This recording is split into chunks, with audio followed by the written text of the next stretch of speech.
Hello everyone, I'm Krasi, and this video will be about Venus. Venus in Taurus. Venus entered sidereal Taurus and she will be there until 13th of June. For those of you who are new to my channel, new to the sidereal astrology, briefly to tell you that this is the actual position of the planets and the stars. Actual, it means if let's say uh, at the moment of your birth on the eastern horizon, Taurus would be seen as a constellation. This is exactly what would be seen in your horoscope. So literally, this is the astronomical astrology.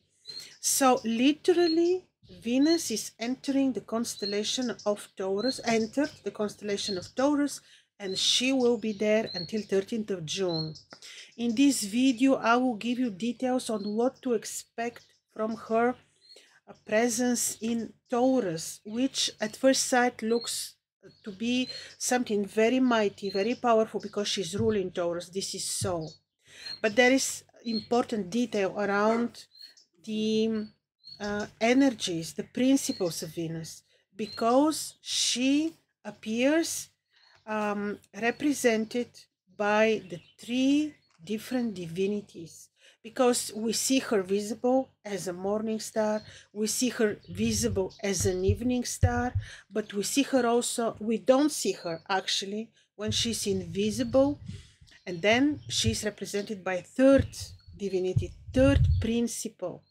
Therefore, when we say that a certain planet is entering a sign which the planet is actually ruling, we need to see and take into consideration some other details.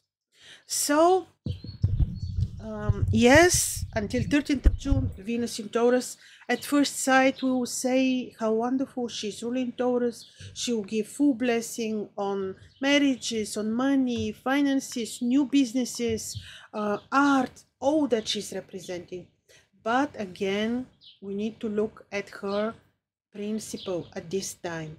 And now, as we speak, and until 29th of June approximately, because always she would appear a little bit earlier or later possibly, Venus will be invisible. So she appears for the first time in Gemini on the 29th of June in the vicinity of the star Pollux, one of the two great twins. So Venus is invisible. All the time when she will be crossing, passing through Taurus, we will not see her. From our perspective, she will not be visible. This is very, very important. But she will be in Taurus, yes.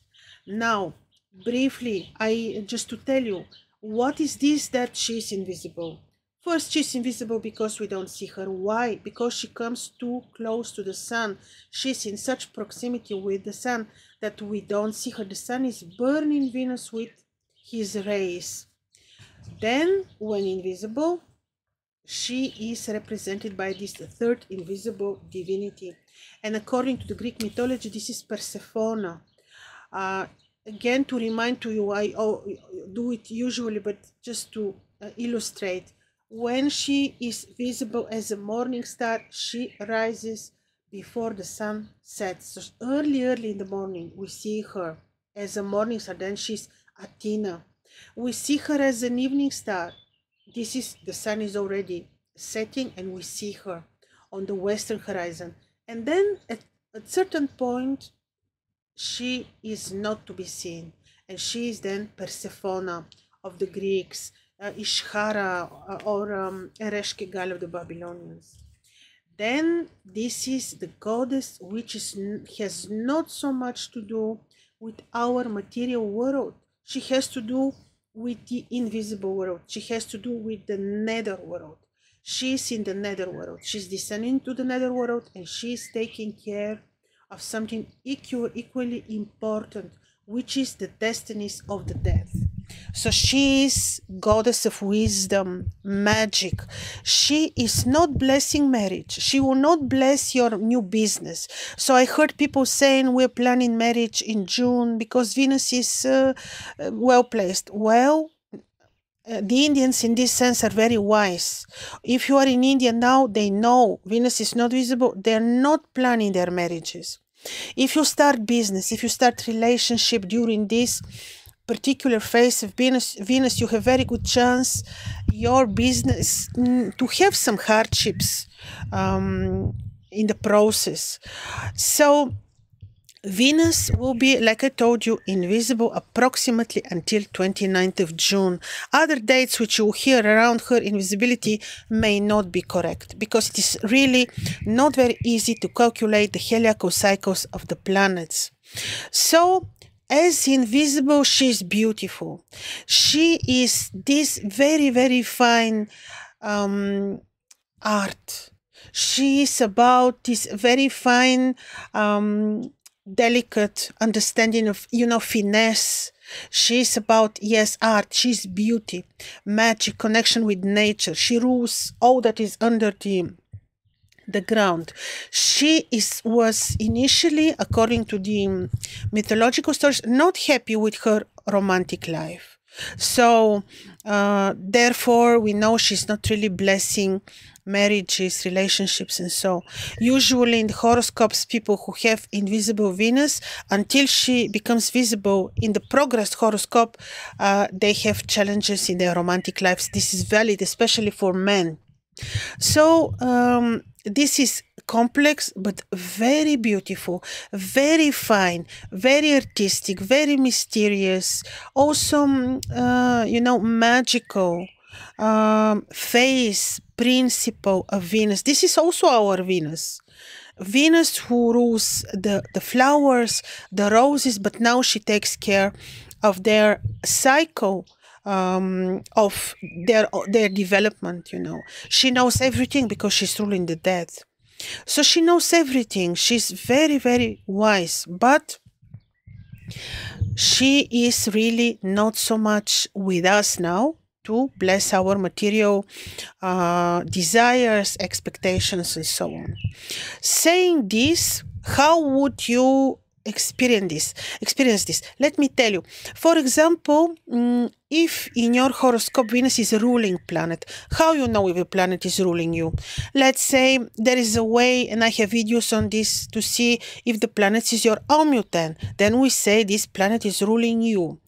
Also, in a simple way, if you have Taurus ascendant, if you have Venus on any ascendant, if you have Libra ascendant, if you have Venus in a key position on your midheaven, on your lower meridian, if you have Venus, if you have Moon in Taurus, if you have Sun in Taurus, if you have let's say Venus trine in your ascendant, then you'll be very much under the influence of Venus. So this is to say, when Venus is very present in your chart, and when she's especially Amulet, every single movement or phase or transit or every single activity of Venus will be felt by you. You will feel it.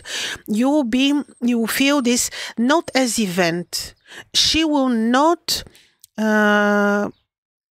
manifest herself in a form of events. Like Venus on your ascendant in Taurus will not give you immediately relationship. There are so many other factors needed to support this in order for the event to take place. But she will give,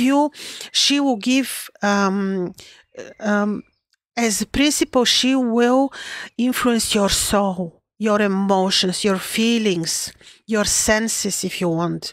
The more powerful she is in your horoscope, and also in addition, if you are in a Venus cycle, let's say, the more you will feel any single motion she does. So let's say you are in a phase of your life ruled by Venus as a first or as a second ruler, or if you are in a such perfected cycle and she's prominent in your chart, then you will feel she becomes invisible, you will feel she becomes retrograde, you will feel she becomes visible, you will feel the blessing, you will have the desire to dress beautifully, to eat something sweet, to buy beautiful perfume, and so this is very, very important. How you will feel her now on a very, very subtle level.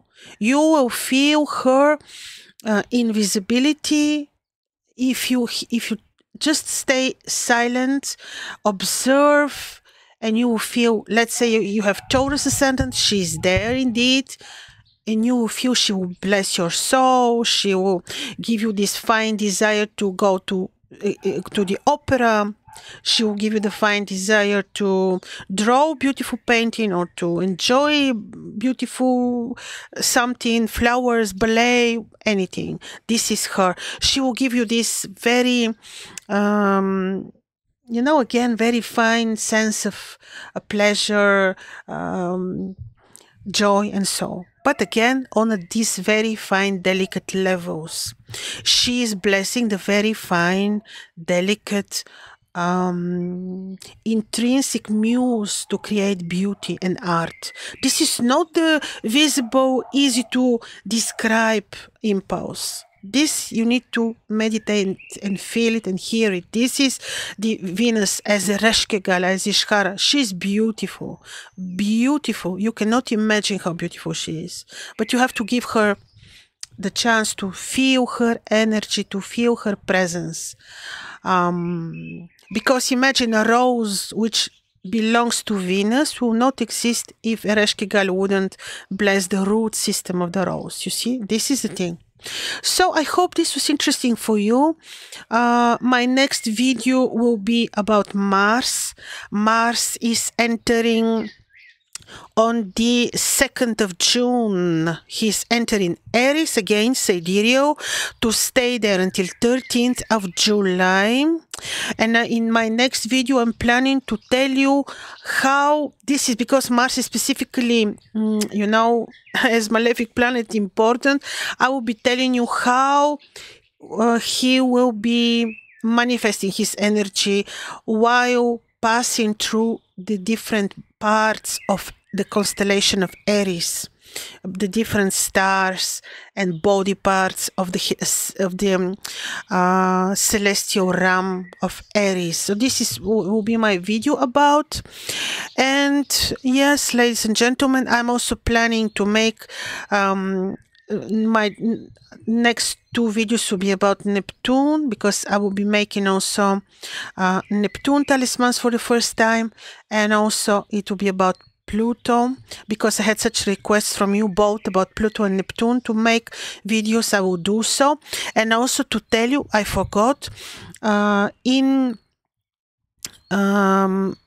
will announce it separately, but I will create astrological talismans of Venus in Taurus as a Reshkigal, because as a Reshkigal she has the great power for protection, opening your senses to the mysteries of the world in a way like you know, connect your connection with the nature and all that she represents.